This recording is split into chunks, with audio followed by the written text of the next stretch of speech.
आज की जो कहानी मैं बताने जा रहा हूँ एक ऐसी लड़की की कहानी है जिसका नाम सानिया होता है, जिसकी उम्र 17 साल की होती है।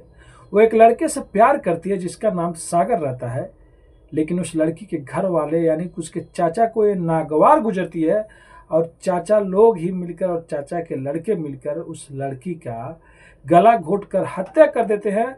और फिर गांव में एक खबर फैला देते हैं कि उस लड़की की टीबी से मौत हो गई और उसके बाद उसके अगले दिन उसे कब्र में ला के दफना देते हैं। लेकिन जो ये वीडियो आप लोग साइड में देख रहे हैं, ये वीडियो कुछ ऐसा वैसा वीडियो नहीं है। यहाँ पे डीएम साहब भी है, एसपी साहब भी है और उनकी पूरी की पूरी टीम भी है। उस लड़की जिसका नाम 17 साल रहता है, जिसकी कब्र में दफनाने के 72 घंटे बाद उस लाश को निकालने की कोशिश किया जा रहा है। मजदूर देख सकते हैं, मतलब खुदाई कर रहे हैं। आखिर ऐसा क्यों हो रहा है? क्यों उसके ही घर वाले सानिया का हत्या कर देते हैं? आखिर सानिया ने ऐसा क्या किया था? पूरी घटना की कहानी आप लोग को अपने कहानियों के माध्यम से आप लोग को बताएंगे। उससे पहले आप लोग से रिक्वेस्ट करते हैं, अगर आप हमारे चैनल में नए हैं तो चैनल को आज ही सब्सक्राइब कर लीजिए, लाइक कर दीजिए और अपने दोस्तों को भी शेयर कर दीजिए। आपका भाई बहुत ज़्यादा मेहनत करता है। तो नमस्ते, आदाब, सत श्री अकाल। आज की जो सच्ची घटना मैं आप लोग को सुनाने और बताने जा रहा हूँ, ये घटना उत्तर प्रदेश का एक जिला लगता है बागपत, वहीं की ये कहानी है। कहानी उस लड़की का है जिसका नाम सानिया रहता है, जो 17 साल की रहती है। और कहानी उस लड़के का है जिसका नाम सागर रहता है, जो 18 साल का रहता है। बागपत जिले में ही इन दोनों का घर रहता है। लेकिन जो सागर नाम का लड़का रहता है, इसके घर वाले सब कोई हिमाचल प्रदेश में ही काम करते थे और वहाँ पे भी ये भी वहीं पे काम किया करता था और घर वाले सब कोई वहाँ पे ही रहते थे। लेकिन कभी कभी ये होली या कोई त्योहार पड़ता था तो ये बागपत जिले अपने यानी कि गाँव में आता था। उसी गाँव में वो लड़की का घर भी था। एक गांव में आने जाने के टाइम ही इसे एक लड़की से प्यार हो जाता है और जिस घर लड़की से प्यार होता है वो मुस्लिम होती है, उसका नाम सानिया होता है। और वो जिस घर की रहती है उस घर के लोग थोड़ा दबंग टाइप के रहते हैं, यानी कि पैसे वाले रहते हैं।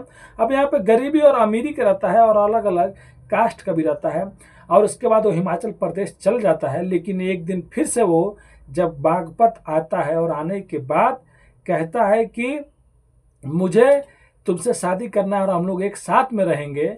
तो लड़की तो पहले कुछ नहीं बोलती, फिर बाद में वो लड़की मान जाती है। और मानने के बाद जब वो लड़की उस लड़के के साथ में वहाँ से चली जाती है और जाने के बाद जब उस लड़की के घर वाले 17 जुलाई को लड़की अपने घर से चली जाती है सानिया, फिर घर वाले खोजने लगते हैं। लेकिन बाद में वो हिमाचल प्रदेश पहुँच जाते हैं और वहाँ पर जाने के बाद लगभग जो लड़का रहता है सागर, उसके पिताजी यानी कि उनके नाम रामपाल रहता है, उनको पता चलता है तो वो लड़की की मम्मी को फ़ोन करते हैं। उसकी मम्मी को पहले से मालूम रहता है कि उसकी लड़की किससे बात करती है और उनसे वो कहते हैं कि आपकी लड़की हिमाचल प्रदेश में और मेरा लड़का भगा के लेके आया है। दोनों लोग प्यार करते हैं, दोनों एक साथ में अपने मर्जी से आए हैं। अब वो लड़की की जो अम्मी रहती हैं वो कहती हैं कि ये बात किसी और को मत बताइएगा। लेकिन धीरे धीरे इसके घर वालों को भी मालूम चल जाता है और इसके घर वाले वहाँ पे पहुँच जाते हैं। सागर की बाइक से लोग पता लगा लेते हैं सागर ये कहाँ पे है हिमाचल प्रदेश में, और वहाँ से लोग उसको उठा के लेके बागपत आते हैं। और लाने के बाद 18 जुलाई को ही उन दोनों को बहुत ला के मारते हैं, पीटते हैं और इसको समझाते हैं। जो सानिया रहती है कि तुम्हें छोड़ दो शादी का जो भी चीज़ है, लेकिन वो कहती थी नहीं, मैं रहूंगी तो इसके साथ में रहूंगी और इसके साथ में जाऊंगी। उसके बाद जो लड़का रहता है सागर, उसके माता पिता को भी उठा लेते हैं, उनको भी मारा पीटा जाता है और उनसे भी कहा जाता है अपने बेटे को देखो समझाओ।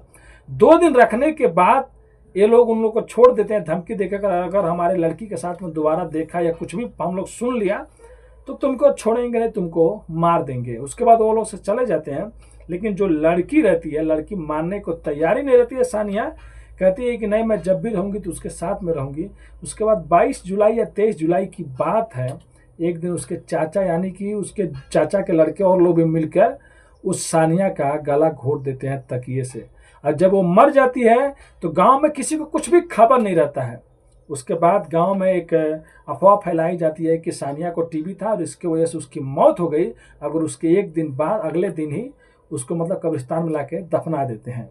अब ये चीज़ होने के 2 दिन बाद उधर जो सागर रहता है वो गायब रहता है। जैसे ही सागर के पिता को पता चलता है कि सानिया मर चुकी है, उसको ला के लोग मतलब कब्रिस्तान में दफना दिए। तो उनके सामने ही सानिया को मारा जा रहा था, पीटा जा रहा था, और उनको भी मालूम था कि सानिया का हत्या हुआ है। अब वो सोचने लगते हैं कि जिन्होंने अपनी बेटी को इतने बेरहमी से मार कर और ला के दफना दिया, तो हमारे बेटे को भी वो लोग मार सकते हैं।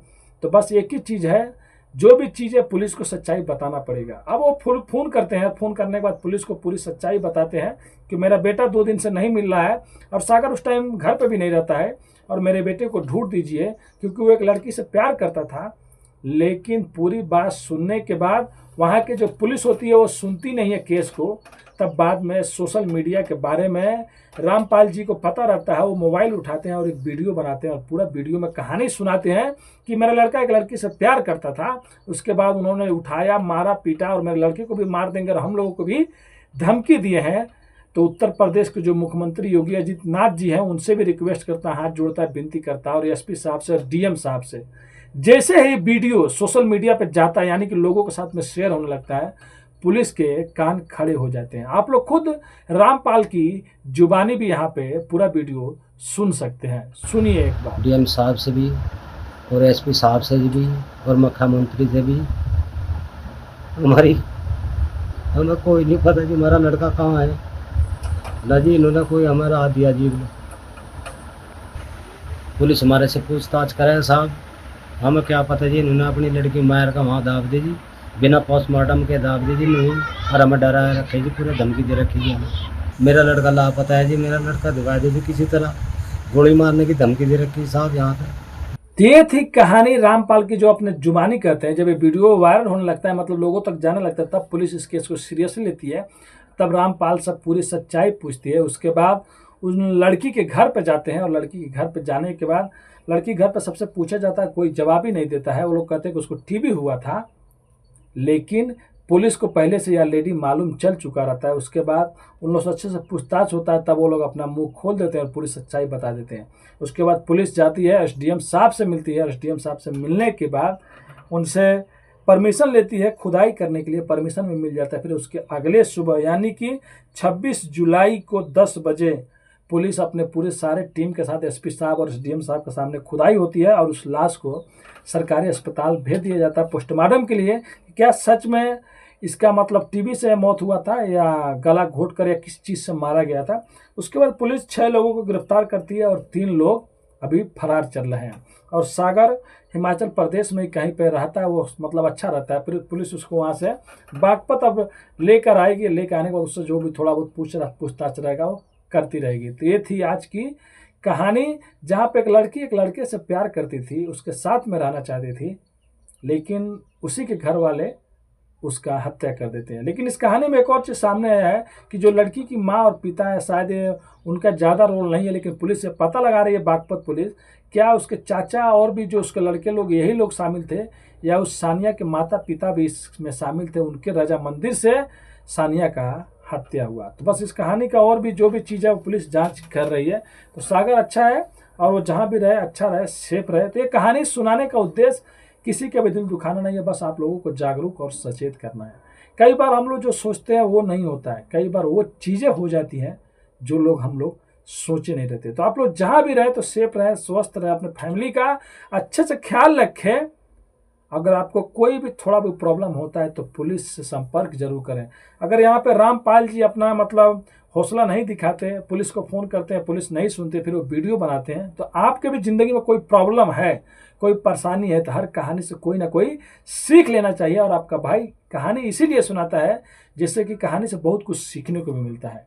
तो अगर आप लोग भी कुछ मेरी कहानी से सीखते हैं, या अपने भाई से बोलने में कुछ गलती हो जाए तो माफ़ कर दीजिएगा। और हमारे चैनल पर आप लोग नए हैं तो चैनल को सब्सक्राइब, लाइक, शेयर, कमेंट कर दीजिएगा।